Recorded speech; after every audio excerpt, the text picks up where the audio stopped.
Hey everybody, how you guys doing tonight? Thank you so much for coming out tonight. My name is Rob Moynihan. I'm a senior writer with TV Guide magazine, and tonight we're going to celebrate The Odd Couple. So let's, yeah. Let me introduce the panel for tonight. First, you've seen her on Drake and Josh and Community. Please welcome Yvette Nicole Brown.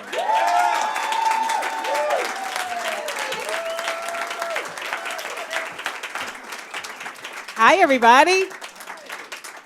He's been on Studio 60, Mr. Sunshine, Go On, a little show called Friends. It's Matthew Perry.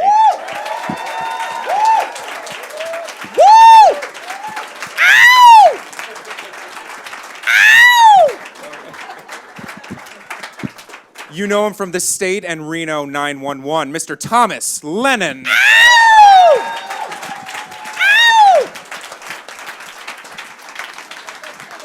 Before we begin, some congratulations are in order. You guys were just renewed for season 2. Praise God. But I wanted to start with kind of the origins of this show and this reboot. And Matthew, I wanted to start with you because did I hear that you were thinking about this while in your car? Is that how this all started? Yes. No, I'll expand on that. Yes, I was driving around in my car and I thought that it would be a good idea to redo The Odd Couple. It's been 40 years since the original TV show was on. And I was a gigantic fan of the movie, and I thought it'd be really fun to play the character of Oscar Madison's, and I wanted to do it at CBS because I've done shows at every other network, and they don't know how to launch shows over there, and they don't have the shows around them, so I thought maybe do The Odd Couple at CBS, and it all magically happened. It all came to fruition. Why the Oscar character and not the Felix character? I'm much more of an Oscar than a Felix, much more. And I think people thought that I would play Felix because Chandler was more of a Felix-y type guy, but in real life I'm much more. He is an Oscar. There is a hole in the shirt. He is Oscar. There's literally a hole in his shirt. Yeah, much more of an Oscar. And this, of course, is the greatest Felix we could have ever dreamed of getting.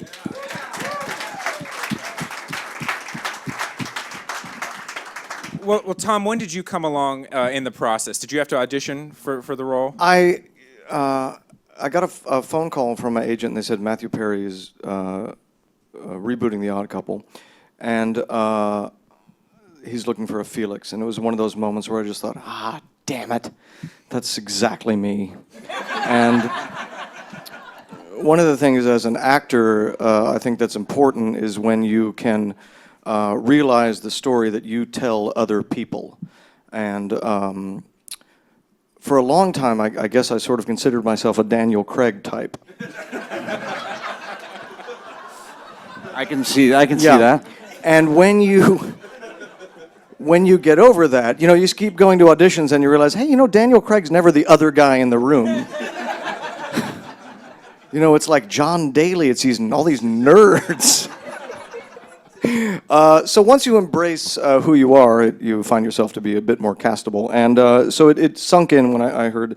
I was like, oh yeah, I'm probably fairly accurate for a Felix Unger. And then I went in and I met with Matthew, and he remembered what I was like, and I think I annoyed him about 15%. And that was the impetus to get everything going. Yeah, it was very interesting. Mm-hmm. We got very lucky on this show. There was people auditioned for roles, but everybody who got the roles were just offers. And Tom's audition was not really even an audition. He came in. I still don't know whether he was being himself or the character. I don't know which. And we were like, oh my God, because we've been looking for Felix for a little bit. And then we were like, oh my God, that's him. That's him. And then his network audition, you guys are all familiar with the audition process and how hellish network auditions can be. But his network audition was, the two of us just went and spoke to the network, the two of us, that same afternoon. I complained about your sweaty T-shirt, which said was that accurate. I had sweat under my T-shirt, Yeah. which I do not have tonight. No. Because I've showered and put deodorant on. But it's a handy old trick to go in the room just already being the thing that they're looking for. Yeah. Yeah. It's It's amazing how much it just tricks people. he had the job within 4 hours of meeting us, and there's all these levels: the studio and the network, and that day we both used to date the same woman. Yeah. And she For doesn't quite like that I brought this story public. Did she not like that? No, It's you being don't. televised. Oh, You no, don't no, like I'm it. totally fine with it. And she's okay with it too, I think. Yeah, she's fine. I'm sure Yeah. she's fine. I mean, And her name is Gabby. yeah. Who you just watched the episode where Yeah. Gabby is the ex-wife. But she said to me, you know who would make a great Felix is Thomas Lennon. And she went out with you. For a year and you for like 5 years. Yeah, me Yeah. longer. Yeah. This is And this me, is the sort and of stuff me- you're not going me to hear. first. First, yeah. That's the important thing. We should probably send her an autographed poster. Yeah. I'm sure her husband would love that. Now these are two iconic characters. Like you mentioned, it hasn't been around for 40 years, but they've been around for 40 years, hasn't been on in 40 years. How did you work to differentiate yourselves from, looking back at, other actors playing these guys? Was that something that you both were really paying attention to going into it? Yes, for sure. The key to something like that is to not, even though you love the performances, and Walter Matthau's performance in The Odd Couple is one of my favorite, one of the top 10 comedic performances in movie history, as far as I'm concerned. And the key to it is to not obviously do an impression and to bring yourself to it as much as you can. And that's what we tried to do. And Jack Klugman was amazing, and I just tried to not. I do a slight Walter Matthau impression in the pilot, but that was sort of an homage to him. But I'm trying to bring myself as much as I can to it, so that it's not, an imitation of those guys. That was a similar thing. Thank you for getting eerily close to me, Matthew Perry. It was. I actually, as soon as I thought about going in to meet and discuss it, I did not look at any of the stuff because Tony Randall is already looming so large in my like hanging over my shoulder all the time. So I was obsessed with Tony Randall's performance in that as that character. So I feel like I'm doing a new version that certainly is a character who's also seen the Tony Randall version. So to me, it's a balance of a little bit of homage and as much new as I can put into it. And where we got lucky was both the play and the movie and the TV show all hinged on the chemistry between those two guys, and we just got really lucky that we have that. And the show is at its best, I think, when the two of us are arguing with each other. I think that's when it's sort of the funniest, and we just got lucky that we have good chemistry. Yeah.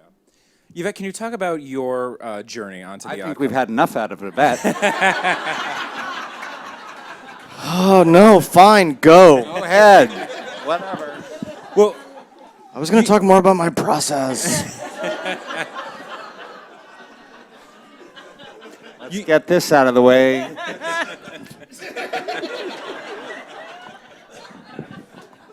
you were the last to join the cast, I right? was the last to join the cast. So how did the process begin and ultimately get you to this point? First of all, hi everybody. Thank you for coming. We're so happy to have you here with us.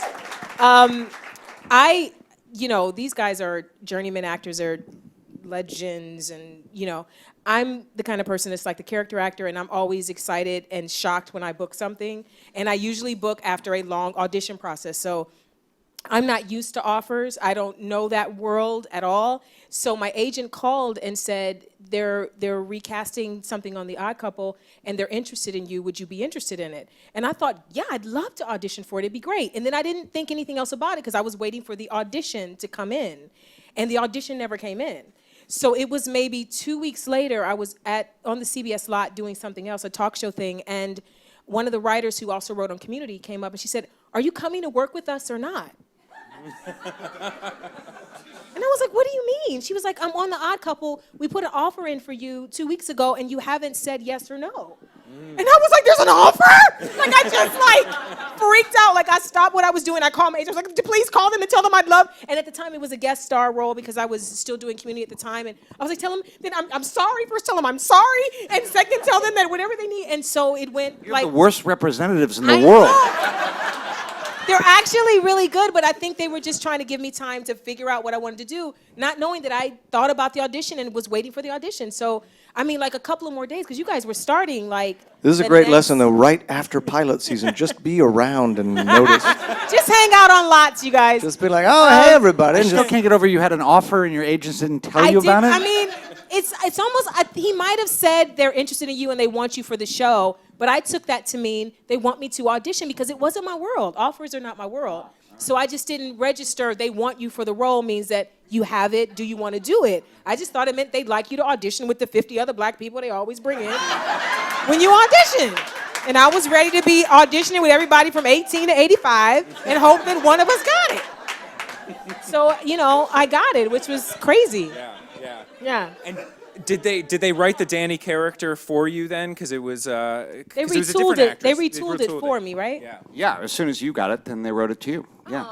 That's nice. This is actually, I didn't do that on purpose, I swear, I just say that all the time.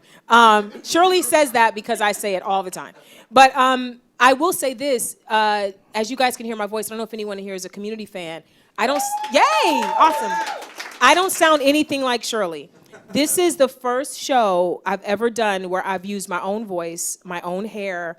Everything about Danny is me. You know, it's acting, but it's like where it's the first time I felt like I can share who I am with this character, which I didn't even do it on purpose. I just realized when we started shooting, I'm like, dang, this is the first time I'm not putting on a voice. Like my Helen voice on Drake and Josh doesn't sound like me. Shirley doesn't sound like me. This is the first time I'm fully myself as an actor, and I think it's because it's such a, you know, fun, free thing. And also, Shirley had issues, and I kind of wanted to not be like her in the world because I thought people might really hate me personally, so I just gave her my body, but I gave her own voice. Not going to touch it. Don't touch it. Oh, my body, yeah.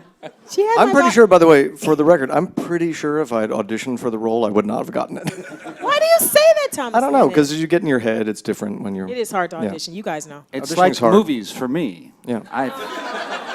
Oh, honey, it's okay. I've had 3 auditions, movie auditions, in the last 15 years, and I'm 0 for 3. Oh, honey. And now I don't even think they let me go to movies Don't anymore. say these things. They do. They can't keep you out of the Grove. Don't say. The Grove it's a public space, and you are Not allowed. allowed to go. You are allowed. Oh, honey. I will yell at those Guy who people. works at the Grove said, I saw a whole 10 yards. You can't come in.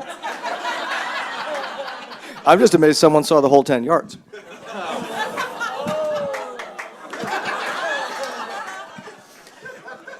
Now you've all had experience with single cam comedies on television. What's the Nice segue. It's what's as an actor, you know, what's the most enjoyable part of being on a multicam and being in front of that live audience? And you know, you hear from a lot of people it's that feeding off of the energy. But is it something you can't replicate on any other form of comedy? To me, what's really exciting is that it's the closest to doing why I became an actor in the first place, which was doing high school plays. And it's, you know, I mean, there's several hundred people there, and we tape on a Tuesday night, and you don't want to mess up. Suddenly your performance gets a lot better and probably a little bit bigger when I watch myself. But it's, you know, and then you get an instant piece of feedback as to whether it's going great or whether it's not going great. And there's no guessing about like, well, that didn't quite land. And then Garry Marshall comes over and goes, that didn't quite land. And it's to me, you know, like as a person who grew up watching like Mork and Mindy and things like that, this is like, you know, was the dream. And you know, there aren't that many shows like this that you can get to do anymore. And it's fun. It has the thrill of doing a live play, which is fun. Matthew, was it easy for you to kind of slide back into that multicam format? Yeah, it was really fun. I tried for 10 years to switch it up and do different things, and then I was like, what am I doing? This is what I love doing, and we were in season 10, episode 237 or something of Friends, and I would still freak out if I didn't get a laugh, and I would get nervous in front of the audience and all that stuff. And if you don't get nervous, you have no business being there, really. So people who aren't nervous don't care enough, I think. And That's the fun. That's when you feel like you're Yeah. alive and you're doing something. And your like, performance does get bigger and Yeah. you're more juiced up in front of an audience, and you don't want to screw up. We watch other tapings sometimes, and people are screwing up and laughing a lot, and we don't really screw up that much because we just take it pretty seriously that we're putting on a show. And if we do screw up, we try to get right back into it. Although the audience loves it when we make mistakes, but we don't. We hopefully don't make too try many. not to. Yeah. For me, I did the 5 years on Community, which was we single. get it. You were on Community. It's Oh, a great you're on show, you Community. guys. It's currently on Yahoo Screen. If you're not watching it on Yahoo Screen, you're missing out. Season 6. When I was doing Community, Wait, you were on Community? Oh, you're Chevy Chase. I forgot. I was very afraid of the audience. I started in multicam, and I love multicam. I love the hours of multicam, and again, it helps me care for my dad now, which is a godsend that I have this show. But the audience scares the crap out of me still, because it feels like another layer that you have to perform for. I respect my castmates so much. I want to do a great job for them, and then you want to do a great job for the cameras, and then you add the 200 people, and it just feels like another layer that you have to do well for. I don't see it as one pie. It's each level is its own thing that you have to surmount. But then by the 10th episode, something clicked, and I realized they're here for us. They're here because they want to enjoy. They're fans of the show or someone else on the cast, or fans of multicam, and they're coming to have a good time. So instead of seeing it as an adversarial type relationship, which would be the network run through. yes. Oh, yes. Those are, Those are scary. they can be real quiet. They're really scary. Oh my God, when they're We're quiet. like, we get it. It Those didn't are- work. Oh my God, those are Those so are the ones horrible. where you leave and you're like, I could do something else. Yeah. Or you leave know, and you like, feel like you're going to be fired. You're I gonna could be probably, replaced. I could teach something, or Yeah. I could. Yeah. What is it that we're all really doing? Yeah. He's not joking. We're just pretending to be other could- He's people? not I joking. could. I What could. is that? I'd be That good is at the a feeling. Renaissance That fair. is the feeling. You know, They're horrible. They I are could just do absolutely other horrible. something else. That's how the network run through makes you They feel are usually. horrible. People write things down and then we just pretend to be other people. That's the They thinking never get process. better. They never get better. Best to not think about it. But yeah, so the audience is not that. It's they're there for you. So it now is easier. they love for it. me. They They love do. it. They really They do love love it. it, which is great. Well, Matthew, since you were writing the pilot and you have a producer credit, what are some of the challenges on this show? You know, the dynamic is great there that you have the odd couple. It's a dynamic that's been working for decades. But what were the challenges in kind of updating it to a more modern 2015 take? Well, yeah, that was the challenge. That was the big, and there was a good note. It was the big note all throughout writing the pilot was modernize it, put it in 2015, give us a reason why we're remaking this. And we tried to do that with Oscar's job, and he now does a podcast. And I happen to have a sports ticker in my house that goes around a room, and Oscar has that as well. And we try to modernize that and have 12 flat screen TVs and try to update it and try to tell stories about what it's like for single guys to be dating in 2015 and all that stuff. So it was a major chore. That was the big note, was, modernize it, get it to today, and have some, 2015 references and all that stuff. And really what it's like for two single divorced guys in their 40s to be out there all of a sudden dating again in 2015 when everything is dramatically changed from... Living in the largest apartment in New York City. That set is so lovely. Yeah. I take Oh, naps it's a on nice that set. apartment. Yeah, it's nice. It's not real. No, I know. I lived in New York for a long time. That's not. But there's Doesn't- no doesn't fourth go wall. like that. That's why it's. Yeah. That's why it's. That's why the rent's That's why cheap. the rent's cheap. Everybody can see. There's in. 200 people watching you take a shower. Yeah. Yeah. Well, Thomas, can you talk about the physicality of this kind of iteration of Felix? Because they have you do a lot of crazy stuff on this show. What's the craziest thing that they've thrown at you? I know. Oh, what is it? There's some upside down stuff we do. There's a lot of sort of upside down, sort of yoga-y stuff. When I went in to meet, when as an actor, you want to go in and talk to the writers, and they want to throw. It's like people. It's like on your resume when you're like, I'm a great horse rider, and I can drive a stick, and I can do all these things. So they just asked like stuff, and I was like, yeah, I feel like Felix would be like very good at yoga and stuff, and I play the cello a bit, and then they ended up putting all those things in, and I was sort of bullshitting about some of them. Like, I hadn't played the cello in like 20 years.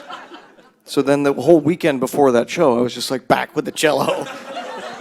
It's like, He's one of those guys that is good at everything. Whatever they good throw, at he can do it. yeah. Do it. But Annoying. there's been a lot of sort of physical upside down. I mean, that was Coffee cup on your hard, yeah. while you were upside down. In the pilot, I go into like a sort of a temple pose upside down, and he rests his coffee on me and leaves. And that was not really that bad. It was sort of a commitment. As soon as I knew we were going to do the show, I was like, I really need to get my act together a little bit. And I started eating better, and my posture got better. And I really was like, I feel such an onus to not mess this up. The first day that we came back to shoot episode 2 after the pilot, he filled his dressing room with all sorts of exercise equipment. And we saw him just carrying in all exercise equipment after exercise equipment, and I put in an Xbox. And a Batman logo. And a Batman And logo. Lindsay gave me the Batman. And logo. a refrigerator full of Red Bull. Yes. Yes. Because I need energy. Yeah. Yvette, do you get much room to improvise on the show? The show is so well written, there's really not a need to improvise, but I don't know if you guys do this, but I always try to sneak at least one thing in, and I hope that it makes it in. My one pitch that made it in was there was an episode where Matthew's character, Matthew. I know you. I was going to say Oscar, where Matthew's character goes and he's on a sports show and he's not very good at it, and I was giving him catchphrases, and one of the catchphrases that the writers wrote was Shaka Khan, which I just think is the funniest thing ever because I love that song and I love Shaka. Her real name is Yvette too, and I just love her. So when Matthew does poorly, when Oscar does poorly later on, and Danny is dejected, there was another line where she was supposed to say like, "Oh, that's horrible that happen," and in one of the run-throughs, I just said Shaka Khan, and they kept it, and I was like so excited that this little pitch made it in. So for me, that's if I can get one in an episode or one in a season, I'll be happy. But again, everything's so well written, and you guys pitch all the time.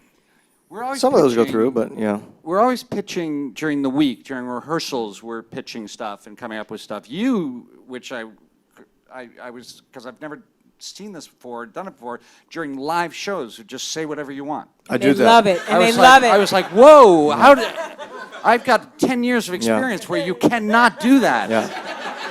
And he just walks in, just says whatever he wants. Yeah. I find that sometimes it's better to do that than to pitch it to a whole bunch of people. Right, so they say no. Because then you just Yeah, but see... they're going to get mad at you. They haven't yet. No, I Not know. yet. They also don't keep him in. Yeah. That's fine. He's got a couple That's why. in. No, he's got him in. And that's got a why. couple in. That's why I told you when you pitch, Yeah. when you do that, you have to do it in the middle Right. of the scene, not at the beginning. I got Enya into the pilot. Yes, I you was really did. excited. I just wanted to get an Enya But it's a reference in. very Because I open- feel like Felix would be very into Enya. I used to Obviously. love Enya. Obviously. I used to love Enya. Of course, who doesn't?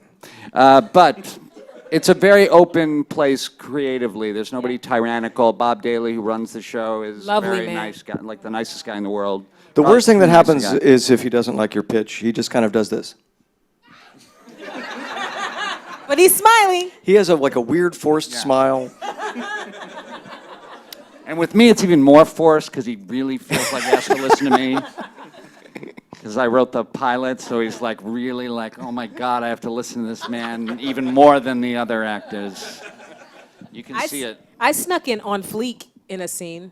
Did it make it in? I believe so. Yeah, and Thomas said that if I did it, he'd be very upset and he'd get me in trouble. And he did a practical joke where he had one of our executive That wasn't producers. me. That wasn't me. You I'm did not that? a practical Yes, you joker. did. I don't do practical I jokes. snuck in on fleek in No. one of the takes, and he had Kim. Fuck one is of fleek? You, I'll tell you later. It's like on point. On It's slang point. for It's on a point. different word for and this on is the point. exact That's all conversation it we is. had the day I said it.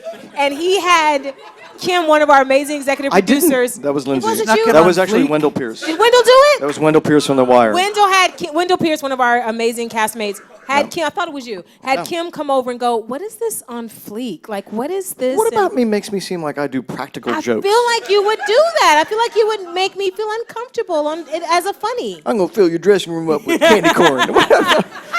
That is more Wendell. Yeah. What you just did. You've sounds met more me. like I'm Wendell. not. Wendell yeah. Pierce, who was on The Wire and is now doing The Odd Couple. So in- talented. in And such a step down that he got a groin pull, Mm-hmm. is now on The Odd Couple. Yes. No, and Lindsay Sloan, who's amazing. Yeah. You As guys Emily. really. You don't have to applaud. She's not here. She's not here. Please clap. She's Don't amazing. applaud for her. You She's really not here. assembled. Those 2 seats were for her. Those were all. You really assembled a fantastic ensemble. Was there a moment, maybe in the pilot or through the run, where you guys realized you had something special here with this ensemble? Yeah, right away. We knew that we had a really talented group of people, and right away we were trying to do something a little different than the original Odd Couple, which was really just those 2 guys for 5 years, just those 2 guys. And we wanted to have it be an ensemble show with these 2 guys at the center, so we wanted really talented, funny people around us, and that's how we wrote the pilot, and that's how we kept writing the show, so that we have a really strong ensemble, because the original show didn't do that, and we wanted to. And at the heart of the first season, there was a lot of romantic tension between Felix and Emily. Yes. We saw in the finale they finally got together. Tom, can you talk about kind of that relationship going forward? Do you see this as a lasting couple, or are they meant for each other? They probably are, but it's no fun when people get together right away. So I hope there's some speed bumps along the way, because it's much more fun. I think when we did Reno 911 for many years, We get it. yeah, You're on it's Reno 911. available. It's all available on DVD, and you should buy a new DVD every time you watch it, just so it's perfectly pristine. No, but I think that one of the fun things about that show was it was like 6 weirdos who were in love with each other who never ever sorted it out. So I hope that we will likely unsort it out. We're also both very neurotic, both in real life and as the characters. So I'm sure we'll catch germophobia from each other, and something weird will happen. Yeah, you don't want to watch. No, you don't want to watch happy people. No. That's not. If That's you're, not if good you're out there, television. I know No. you're all actors, but some of No. you are probably writers too, and just all shows, every show in the history of shows, they're all about lovable losers. Yeah. They're all Taxi, Cheers. Everybody's losers. And- Friends. Everybody's losers.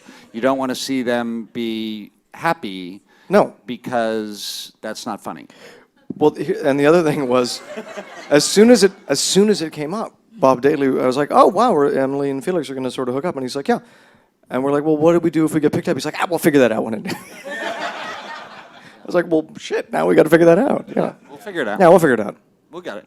Well, since we have a season 2 to look forward to, are there storylines that you had 13 episodes in this first run? Are there storylines you wish you could have gotten to that you might have time to explore now this year? Should I tell them about that thing? Which one? No. Okay. No, 'cause Matthew, it's you know a good. lot. No, it's good, and I want you guys to be surprised. Right? Okay. Yeah. No. I would love. I would You're gonna love. love it. It's worth the wait. It's just an idea that I had for Yvette's character. That's all. That she doesn't want me to share with you. If you want to share, you can share. No, it. it's okay. Yeah. What I think is important for me is that in the first season we were just trying to be funny. Just try to be as funny as you can. That's what we're trying to do. And I think also we managed to have a little bit of heart. This episode you guys just saw had some of that, and the pilot had some of that, and Felix and Emily have some of that. And I think it's important to see Oscar's heart. I think it's one of the central things about him is that he longs for his ex and misses her, and that's why he womanizes and gambles and drinks. And I think we want to see a little bit more of that side of him. So just some more layers to Oscar, I think, is what I'm talking to them about and is important for me. And to keep the Felix and Emily thing going in an interesting way that keeps them apart for a long period of time. And the idea that Yvette won't let me tell you. I would like to see Felix in Lederhosen.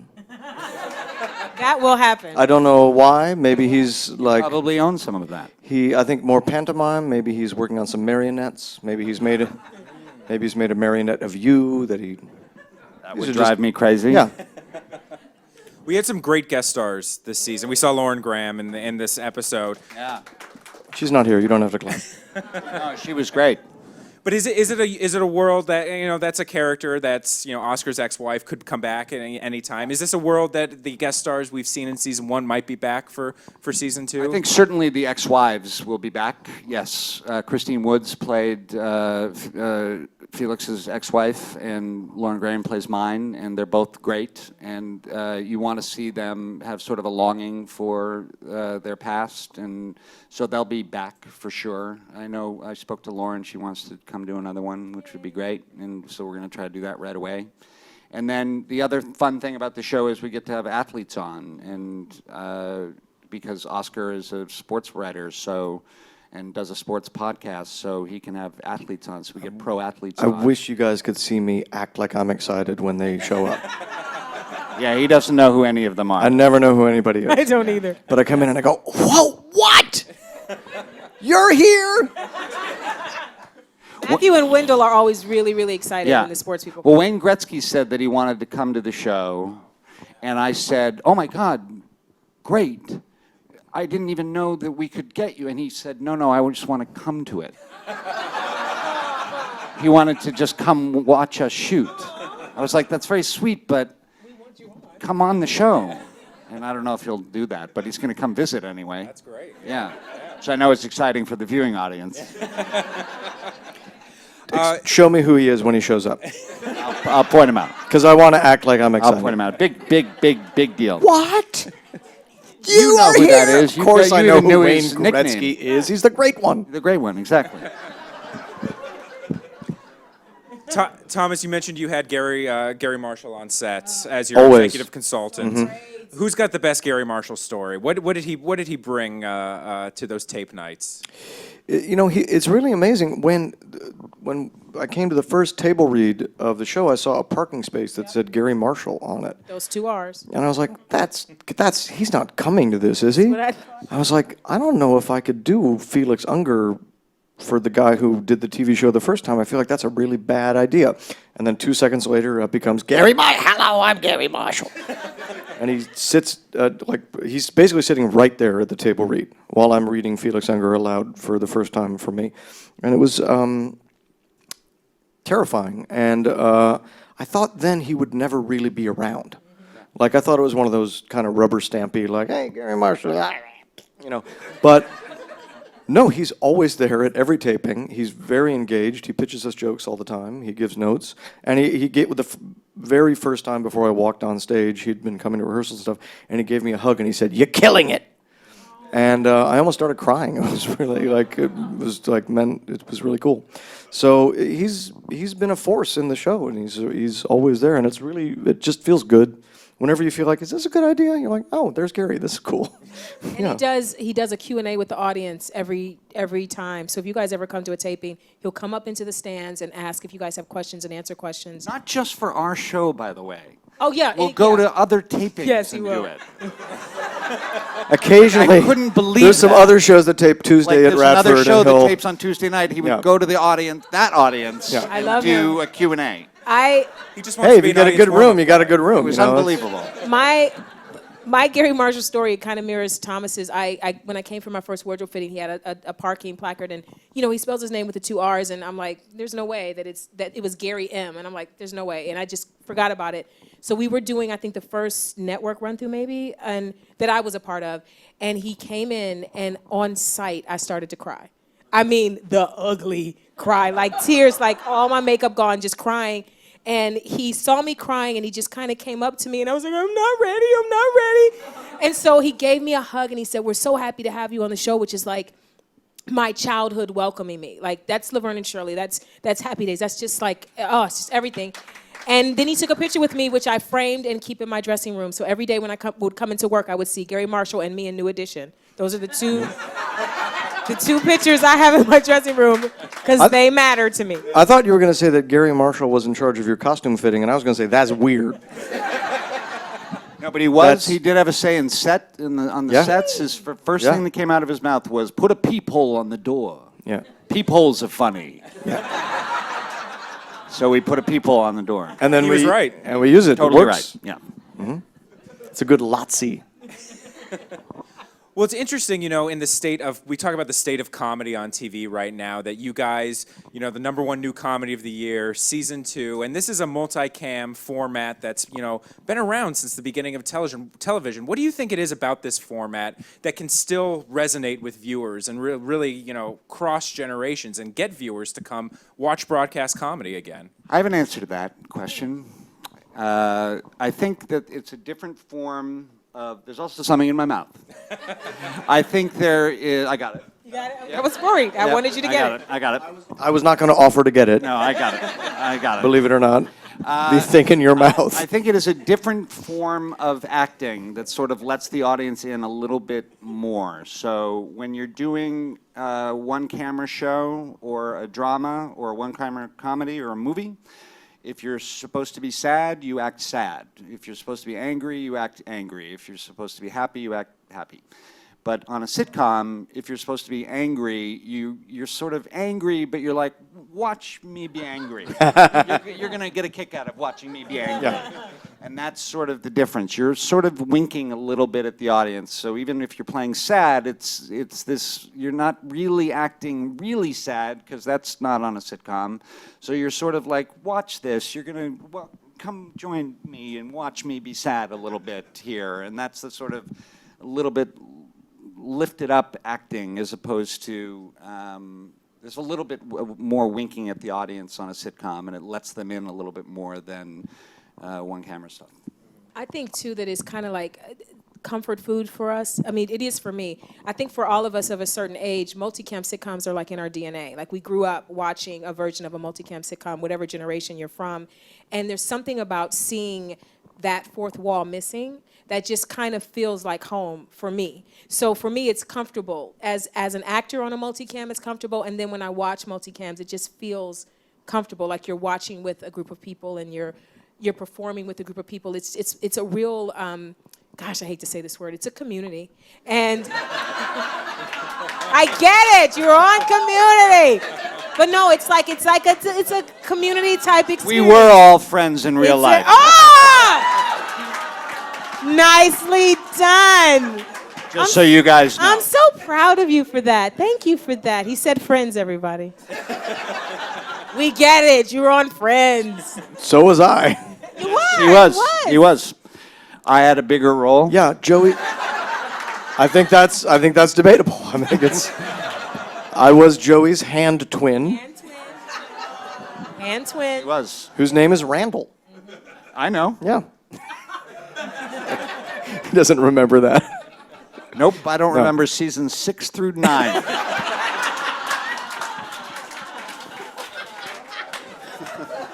That's going viral.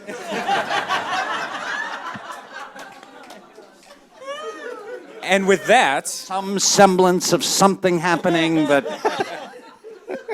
I'd love to ask a few audience questions here that these fine folks have written down for you. This is for everyone. So, Thomas, let's start with you. What is the best acting advice you've received, and what advice do you have for other actors? Okay. So I was recently. I also write films, Yes, and I he was does. walking across. Very films that you've successful. written. I wrote Night at the Museum, which was a good one, and then also some horrible turds. Thank you. But so I was walking across the Paramount lot recently. whole museum came to life. Yeah. And I ran into Sam Waterston, who is probably the workingest actor in the history of the world. And I was there. I was with someone that I'm writing a movie for, this other actor, and Sam Waterston said, "Tom, when did you? Oh my goodness, when did you stop acting and start writing?" And I said, "Sam, I never stop acting. It was just, like acting's like, it can be kind of an unreliable profession sometimes." And Sam Waterston said, "Oh, you're telling me." It's like the workingest actor in the history of the world said, "You're telling me." I mean, so it's, I got very busy at 44. You know, I mean, I was, you know, you never know when your career is going to ebb and flow, and the only thing you can do is be unbelievably dedicated and persistent, because everything else, there's a certain amount of chance, except for your dedication to it. So that's the only control everything you can be in control of, which is how much you love to do it, and how much you're willing to keep going back and dust yourself off. The best thing that I ever heard, and I don't know where I heard it, but is if there's two things that you want to do and acting is one of them, do the other. In other words, you have to be an actor. If you have to be an actor, you just have to be an actor, and that's it. But if you have any inclination to do anything else, do it. And then always open with a joke. Yeah. Mine, I don't know if this was told to me from an actor, or if it's something I just learned growing up poor. But I really think it's important to always live below your means. And I've said this at another SAG Conversations. If you are a guest star, live at a co-star level. If you're a series regular, live at a guest star level. As you all know, this business ebbs and flows in tragic ways sometimes. And you can have a series and then the next year you're begging for bread. Like, that's just the way it works. So if you live below your means, you always will have money to keep you through the rough times. Because the last thing you want to do is to have to take a job because you have to. You want to be the kind of actor where you get to craft your career. In the beginning, you don't have a lot to say, but once you get a little bit behind you and you have a resume that has a little bit of some stuff on it, you want to be able to pick roles that speak to your spirit, people that you want to bring to life, and not a job because you have to keep the lights on. So please, when you get that first series, don't buy the Porsche. You know what I mean? Stick with that Prius, that Camry. To be clear, don't buy the Panamera. This guy. I don't even know what that is. To be clear. I'm so below my means, I don't even know We're what just that getting is. specific on Porsches. I'm just saying. So I used to have yes. a Panamera. See? These guys are rich. Don't listen to them. I'm telling you, I'm your girl. I'm your girl. Stay here. I'm your girl. Please don't put me in his Live category. below. That's. I mean, there's mega rich. I'll and get there's rich. investigated. But That's I live like Friends was only on 9 years. Well, then he's taking my rule. Just a little bit below your means. Just a little. You can literally Little lick bit. the wallpaper in his house. Everything's made from candy.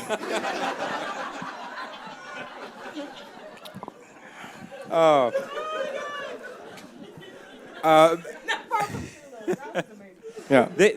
This is for everybody, but Matthew, I think I should direct it to you. Would you ever consider doing a live episode of The Odd Couple? Yes, I was just thinking about that yesterday. Yes, is the answer. Live on both coasts. It would be so much fun. to Live do. on both coasts? Yeah, I think we'd be able to pull it off. Oh, easily. It'd Yeah. be fun. Yeah, Yeah, I would the love new to do trend it. now. It's happening. So It's I think maybe Also, we should, we'd be done earlier in the evening. although we're done pretty We're still We are done pretty done early. pretty early. We yeah.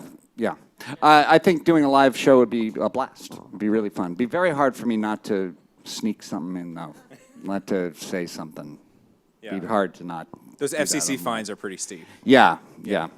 What about a musical episode? Ooh, No, not What? a chance. I just got really excited. No, not a chance. Not a chance. I can sing. He Not a can chance. sing. Not a If chance. I have any say in it, we will do that. Yes. Why don't you want a musical episode? Because I don't wanna. Why not?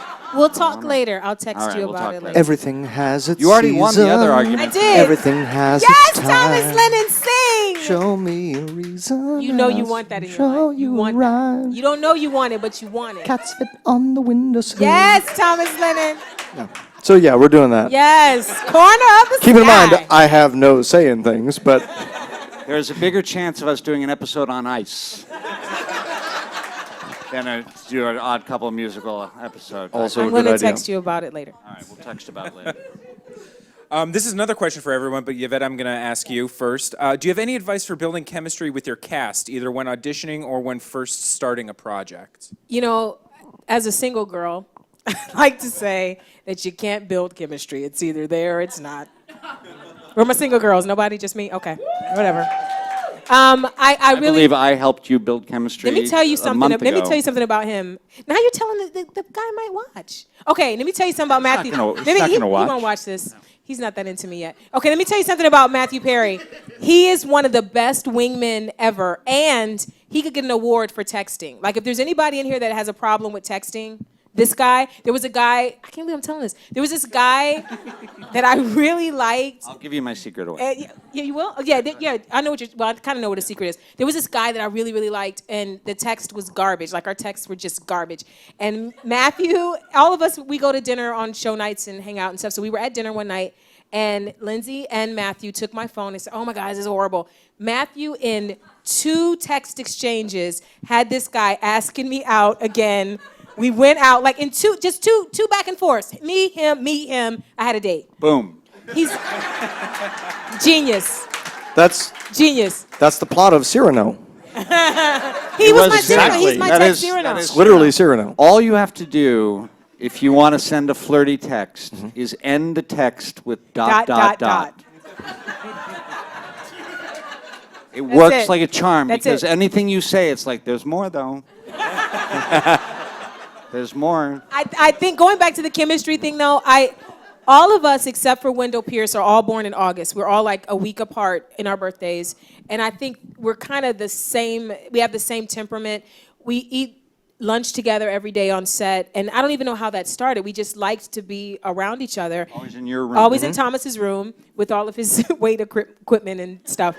We after the show tapes, we go as a cast and crew. We go and sit and sit in Thomas's room and talk about the week and the show. So I feel like it's either there or it's not, and you either like to be around each other or you don't. And we like to be around each other. So I think it just happened. One more question before we have to wrap it up. All right. But let's see, Tom, I'll ask you this. This is for everybody, but I'll ask Tom. What would you have done differently if you weren't an actor?